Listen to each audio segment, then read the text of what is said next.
Muy buenos días, les saluda Rodrigo Menéndez y le agradezco a Federico Berrueto que está una vez más aquí en la revista. Federico. Un placer estar contigo. Oye, Federico, ¿cómo ves esta nueva izquierda que va ganando por todo? ¿Es una izquierda moderada o la que va ganando? ¿O quién ganó en Chile? En Chile gana la opción que la gente dice que es de izquierda.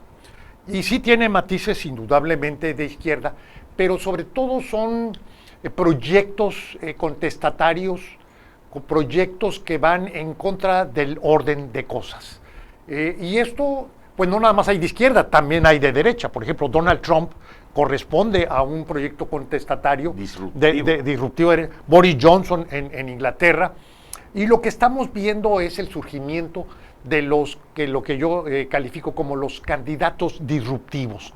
En México lo vivimos por primera vez con el Bronco en 2015, donde prácticamente de la nada llega a ganar y desplaza al PAN y al PRI, y en Nuevo León pues gana un candidato independiente.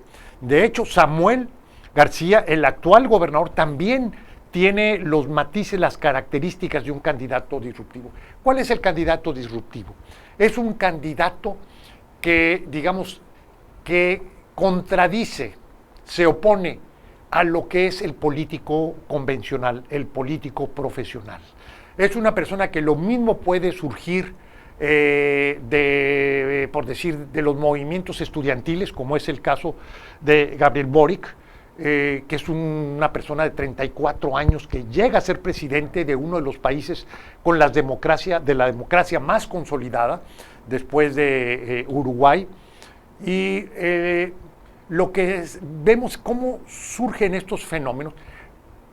Quiero en esto precisar que no es propiamente de izquierda, porque la izquierda se asocia fundamentalmente, al menos el concepto tradicional, a la lucha de digamos, el capital, el trabajo, la distribución de la riqueza, etcétera. Y aquí estamos teniendo un fenómeno político, digamos, mucho más evolucionado que es la izquierda. ¿Por qué? Porque son la representación de las minorías. Obviamente incorporan el tema de políticas redistributivas, pero también temas de equidad, la lucha de las mujeres, etcétera. Por ejemplo, veríamos aquí en México, Andrés Manuel López Obrador corresponde a un perfil de izquierda tradicional, pero vean cómo él rechaza el movimiento de los derechos humanos, del feminismo, de los gays, etcétera, mientras que el caso de Gabriel Boric es justamente lo contrario, ¿no? Por eso el encajonamiento de izquierda, populista, etcétera, no te irías tanto por allá. Así es, pero aquí lo importante es ver este nuevo perfil de candidatos que se vuelve muy exitoso, ¿no? Como decía, en México lo vivimos esporádicamente, en Nuevo León. Ahora, en estas elecciones que vienen tenemos un candidato que cumple plenamente con este perfil, que es en Quintana Roo, y es Roberto Palazuelos. No es un político convencional, es un político de hecho que viene de una trayectoria exitosa en la televisión, un empresario exitoso también en la zona de Tulum, y es digamos, una expresión distinta, porque en el convencionalismo político pudieran decir, oye, ¿qué tiene que hacer una persona de ese perfil en la política y sobre todo gobernar un estado tan complejo como es Quintana Roo? Bueno, no es lo que diga estos observadores, es lo que dice la gente. Incluso yo te pudiera decir que el éxito de Andrés Manuel fue precisamente ser un candidato disruptivo. No es un candidato digamos, progresista desde mi punto de vista, pero sí es disruptivo en términos de que el rechazo al orden de cosas. Andrés Manuel diciendo, yo no soy como cualquier político vulgar, ambicioso, etcétera, etcétera. Yo camino sobre el agua y vean cómo soy humilde, etcétera, etcétera. Oye, y la imagen que hay del político es mala. O sea, es mala, y entonces un disruptivo es muy bien recibido. Efectivamente. Por más estridente que pueda ser. Es que la estridencia es parte del éxito, le da credibilidad. Y un candidato, vamos a decir, disruptivo, que quiera volverse como los demás políticos, es un candidato que se suicida, por eso tiene que ser estridente. Y efectivamente lo que estamos viendo es un agotamiento de las formas, modos de la política convencional.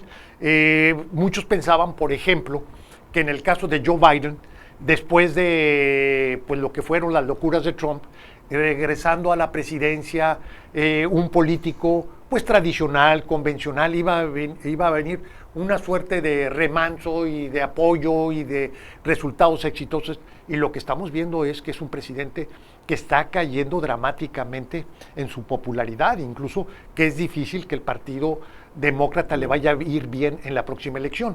Y esto, te voy a decir que, Rodrigo, que incluso a mí me exaspera que muchos de los observadores de los temas políticos parten del convencionalismo, no se dan cuenta que la sociedad está cambiando muy aceleradamente y que está dispuesta a abrazar, a apoyar, a hacer propios proyectos políticos verdaderamente impensables, que no estaban en el horizonte, ¿no?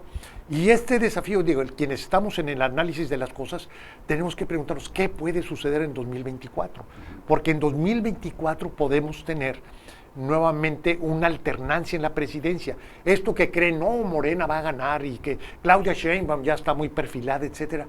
No, que vean lo que sucedió en las grandes ciudades, y en las grandes ciudades hay un voto anti-Morena. Las grandes ciudades van a influir a las ciudades medianas y eventualmente al área rural, de tal manera que yo pudiera decirte que la elección del 24 es una moneda al aire. Oye, ¿pudieras decir también, Federico, que es más que de un partido, va a depender mucho de los candidatos, de las personas? Y me refiero, por ejemplo, al caso Colosio, Enrique de la Madrid,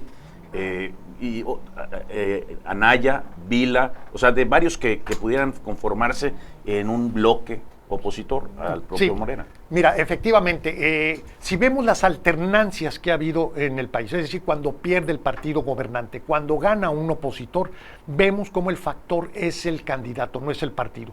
Empezamos con Vicente Fox. Vicente Fox estaba muy por encima del PAN. Y era un candidato disruptivo finalmente, sí, a su modo, claro, ¿verdad? Pero pudo, digamos, lograr que la sociedad pierda el miedo al cambio. Esa es la característica de un candidato disruptivo, que tiene tal poder que dice, me voy con eso y no hay miedo, se me despojo de los miedos y voy por esa opción. Y luego tenemos la siguiente alternancia, que es la de Peña Nieto. Peña Nieto, recordemos, como candidato, como gobernador saliente del estado, era un personaje, incluso lo veían como parte de una telenovela, su mujer, claro, una actriz, y la verdad es que el país en ese periodo vivió una suerte de novela. Ya cuando Peña Nieto mostró ser pues un político clásico, de Atlacomulco, todo esto, y además con estigmas muy explícitos de corrupción, veramente ha sido el peor golpe que ha recibido el PRI, y prueba de ello es cómo le fue en la elección presidencial. Y luego tenemos nuevamente el caso de Andrés Manuel López Obrador, o sea, tres alternancias, y en las tres el factor no ha sido el partido, ha sido el candidato. ¿Qué va a suceder en el 24? Es obvio que el factor va a ser el candidato. Aquí en todo caso es preguntarnos qué candidato. Dicen, la oposición no tiene candidato. Bueno, no tiene candidato todavía, pero desde mi punto de vista, si la oposición, incluyendo a Movimiento Ciudadano, se unificara para una elección primaria, construiría una candidatura que tendría el potencial de derrotar claramente al partido gobernante y nuevamente tener una alternancia. Bueno, pues así realmente coincido contigo, Federico, una vez más. Te agradezco muchísimo que estés acá con nosotros. ¿Algo quieras comentar antes de irnos?